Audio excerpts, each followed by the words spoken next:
자, 하남 스님에 관한 이 속편입니다. 그래서 동성 스님이 그 하남 스님을 시봉하는 과정에서 우리가 잘 알다시피 하남 스님은 지방에서 공부를 하시다가 마지막으로 오대산에 들어가시면서 나는 한 번 이 산에 들면은 평생을 나오지 않겠다고 시를 쓰고 들어갔거든요. 그래서 그곳에서 정말로 나오지 않고 상원사에서 입적을 하셨죠.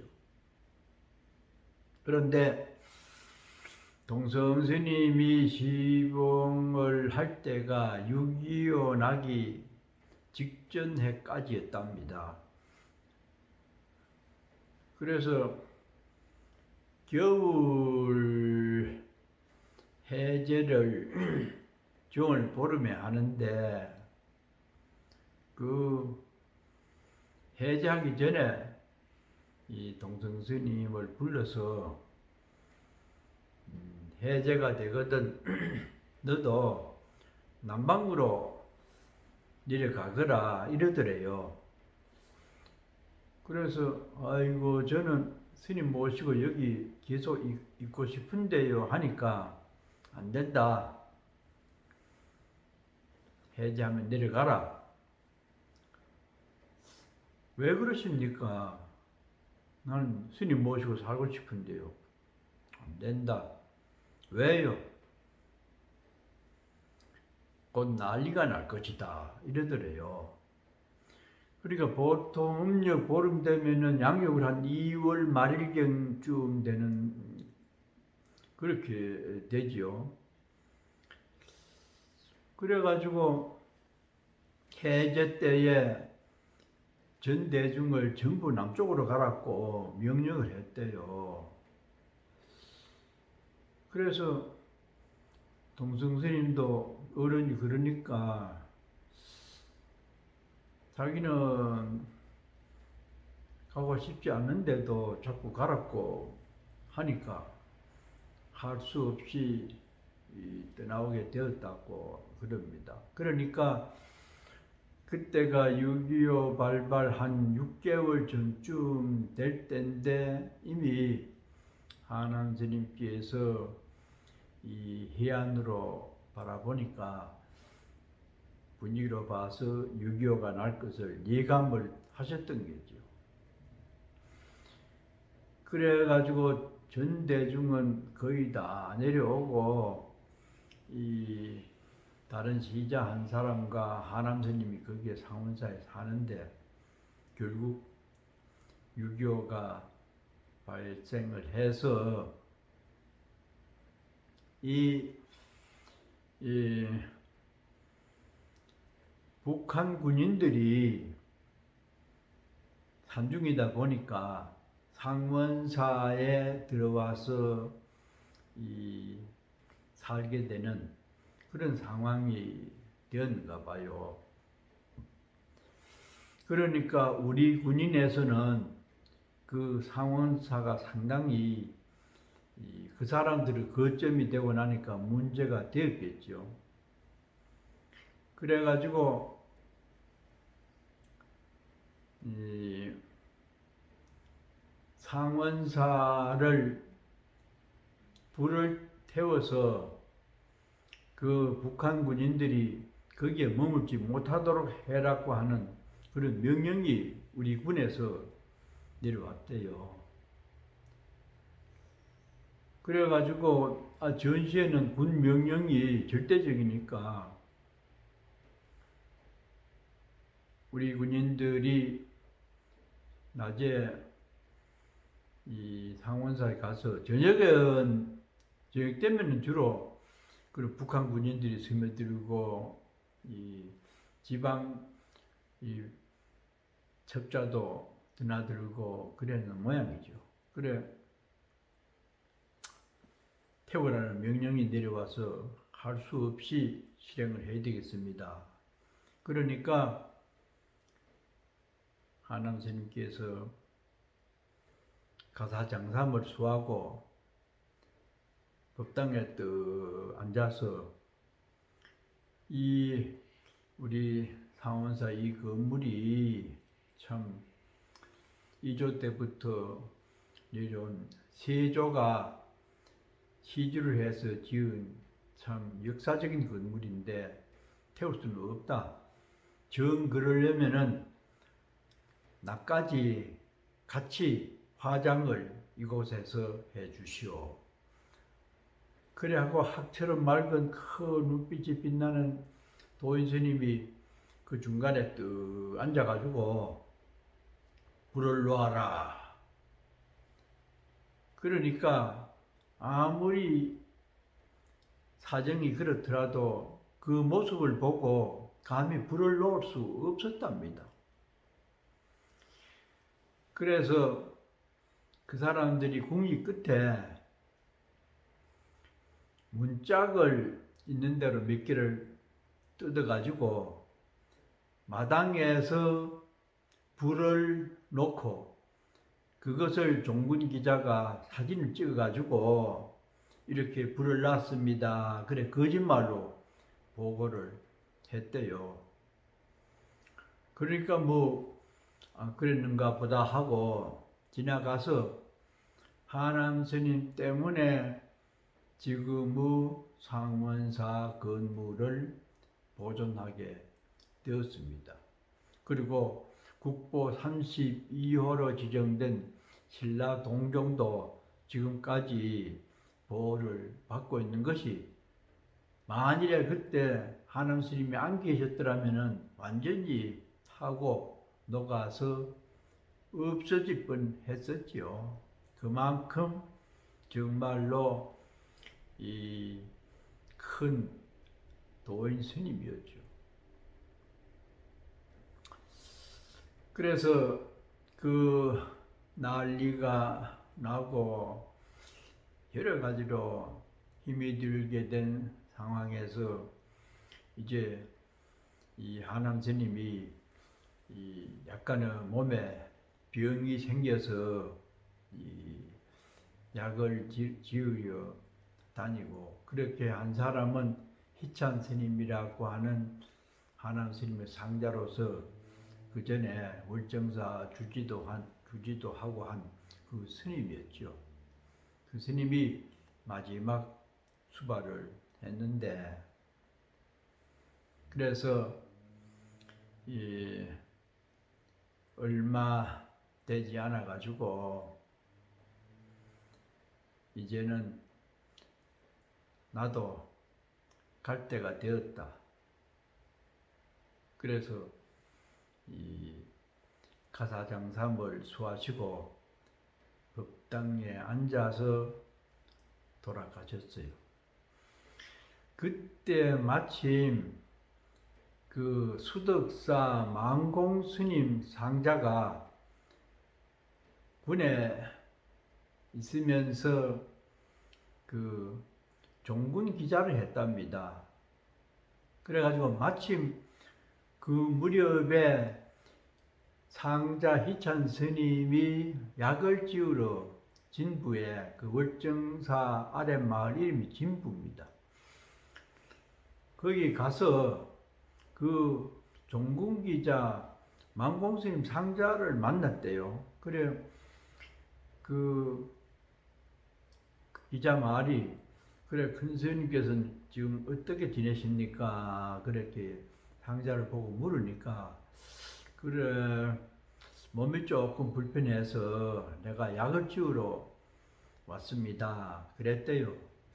그러니까 그래요. 그럼 내가 여기까지 와가지고 큰 스님을 뵙고 가야 되겠다. 그래서 같이 이제 상황사로 올라왔답니다. 올라와서 며칠 지내는데 마침 그때에 열반에 들어가지고 망공스님 상자 되는 이가 그 앉아서 입적하신 사진을 찍었대요.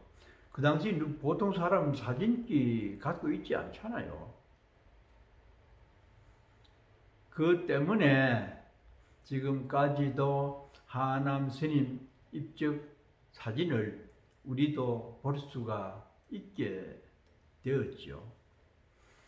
그래서 이 전쟁 중이라 장사도 간단하게 치르게 되었다고 하는데요.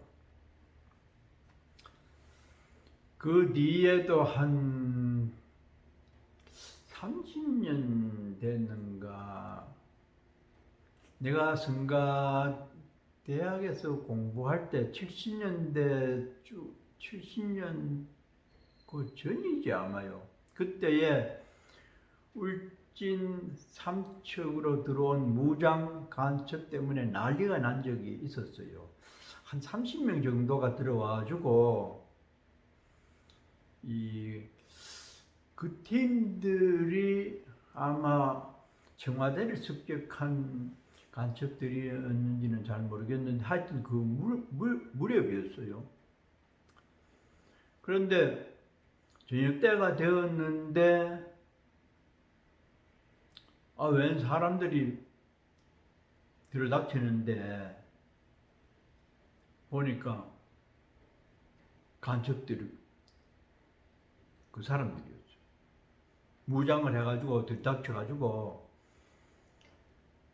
스님들을 전부 큰 방에 모아두고 죽여야 되겠다고 이렇게 상의를 하고 죽이려고 그러는데 그 중에 해병대를 나온 철용 스님이라고 있었어요. 하늘천자 용용자 쓰는 스님인데 아주 체격도 건장하고 해병대를 나와서 배짱도 있고 덩치도 크고 이런 스님이 그때 거기 살아가지고 자기들끼리 살해를 하자고 공의를 하고 막 귓속말을 하고 이러는데 이 철용 스님이 그때 입승을 보는 책임자로서 그 자리에서 아주 현명한 처신을 했어요. 그 스님이 그 사람들이 그렇게 산을 헤매면서 불안해 해가지고 그렇게 왔는데 고향주 보고 빨리 밥을 지으라고 이렇게 저 사람들 대접해야 된다고 그래 한쪽에서는 막 부엌에서 밥을 하고 반찬도 준비하고 그래 하면서 이제 곧 사살을 하려고 그래가지고 모였는데 이 철용 스님이 참 동무들 반갑습니다 이래 하면서 굉장히 그 사람들의 뜻에 동조하는 그런 말을 했대요. 우리도 젊은 사람이 이렇게 이 깊은 산중에 모여서 이렇게 지내는 것은 우리가 정부에 대해서 못마땅한 부분이 있어가지고 그렇게 이렇게 산중에 모여 지낸다는, 그래서 상당히 정부를 비판하고 그 간첩들의 뜻을 존중하고 같이 하는 것처럼 그렇게 호의적으로 받아들였대요. 그러면서 한편으로 이 담배 피우는 사람이 있으면 그때 마침 이 고대 재학 중이었는 어떤 청년이 와 있어가지고 그 사람 담배를 빌려가지고 담배 피우는 사람에도 담배도 건네주고 아주 그렇게 친절하게 했대요. 그러니까 부엌에서는 뭐 반찬 그 하는 소리도 나고 참 환영을 하니까 좀 생각이 조금 달라지는 그런 분위기였는가 봐요. 그래가지고 처음에는 몽땅 살해를 하려고 수군거렸다는데 철룡스님 말에 이 사람들도 이 반응을 보여가지고 이 스님들을 사살을 하지 않기로 그래 아마 결정을 내리면서 끝에 가서 하는 말이 참 호의를 베풀어서 고맙다. 우리가 사라질 때까지 절대로 신고를 하지 말아야 된다. 아이고 신고라니요. 참 우리도 당신들의 뜻과 같은데 신고를 감히 하겠습니까? 절대로 안 할 겁니다. 안 합니다. 하고 저녁을 잘 대접해가지고 가는데 이 사람들이 그 고대의 학생을 같이 데리고 갔어요. 그 학생이 아주 이쁘장하게 생기고 담배도 갖고 있고 혹시나 뭐 신고를 할지 그랬는지 같이 가자고 협박을 해가지고 그때 뭐 28명인가 30여 명 됐지 싶어요. 간첩이. 그래가지고 이 사람 안 죽으려니까 따라갈 수밖에 없었죠. 그래서 그 북대 쪽으로 가는 길에 안 보일 때까지 이 사람들이 가고 난 다음에 신고 안 하겠다고 했던 이 철용 스님이 막 급하게 걸어가지고 그때 차도 없으니까 진부까지 정신없이 뛰어가지고 경찰에 신고를 해버렸어요. 그래 놓으니까 이제 군인, 경찰이 출동해가지고 막 헬기를 띄우고 난리가 났는데 그 뒤에 이 얘기는 이 끌려갔던 학생이 탈출을 해가지고 스님이 돼서 내하고 같이 통도사 보강전에도 살면서 그 스님한테도 그 뒷얘기는 들었어요. 그래가지고 군인들이 따라오고 헬기가 뜨고 하니까 그 간첩들이 그렇게 후회를 했답니다. 저 중놈들을 다 죽여버리고 왔어야 되는데 하면서 막 도망가면서 그렇게 후회를 하면서 도망가는데 간첩들은 바위 뒤에나 막 숨어서 우리 군인들은 어디 누가 있는지도 모르고 찾아 나서니까 그 사람들이 우리 군인들을 많이 사살을 했답니다. 그런데 이 뒤에 먹고 그 스님은 같이 따라가면서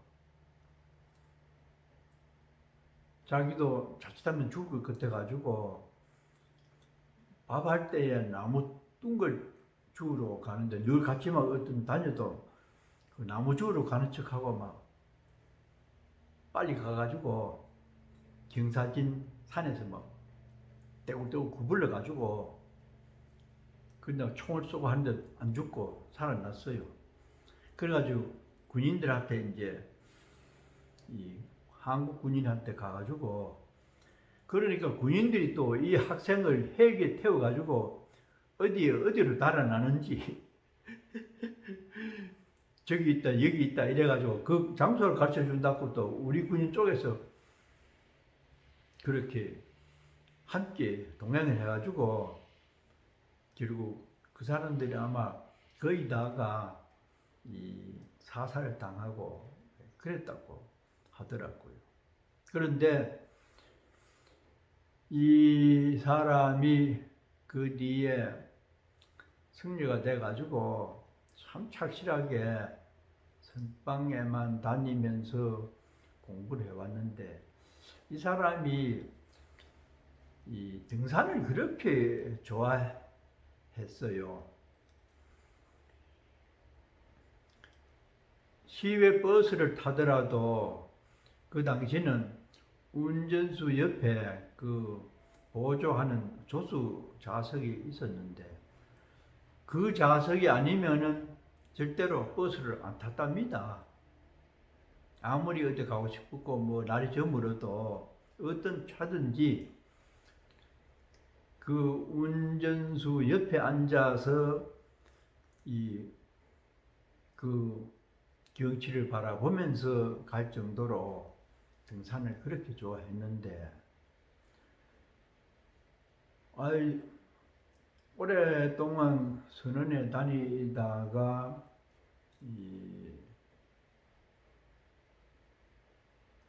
불교신문에 그 스님을 찾는다고 하는 광고가 나왔어요.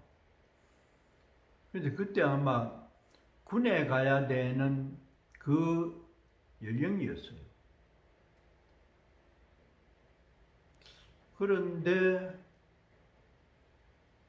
군에 가서 아마 탈영을 했는지 행방불명이 되어가지고 그 스님을 찾는다고 하는 광고가 나올 정도로 군에도 들어오지 않고 집에도 안 오고 어디에 갔는지를 통 몰라요. 그래서 조계종에서 입대를 하면은 선처를 하도록 되어 있으니까 탈영을 했지만은 걱정 없이 돌아오라고 하는 광고를 수차례 냈는데도 전혀 사람을 찾을 수가 없어요. 지금도 아마 찾지 못했을 겁니다.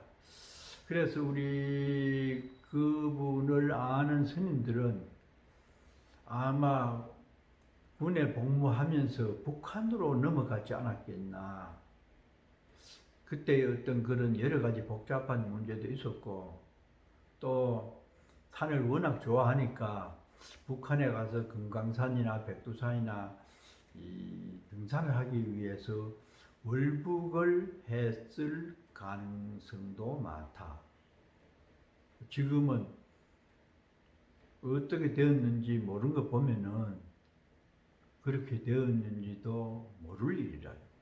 그래서 오대산 상원사는 6.25 때도 그런 일이 있었고 그때도 한 그 보살이 피살을 당했어요. 스님들은 살았지만은 거기에 왔던 노보살이 은근히 자랑한다고 했는지 그 군인이 봤는지 이 책자 속에 그 아들 사진이 있었는데 그 사람이 그 군대에서 상당한 뭐 대위였다 하든가 장교로 그 찍은 사진 때문에 그 할머니를 보살들이 그 근해 산에 데려가지고 사살을 하고 그랬습니다. 그것은 나도 신문으로나 여러 경로를 통해서 자세히 들었던 그런 기억이 나네요. 그러나 상원사 고귀한 그 건물과 동종이 지금까지 보존되고 있는 것은 하남 큰 스님의 법력 때문이죠. 잘들 계십시오.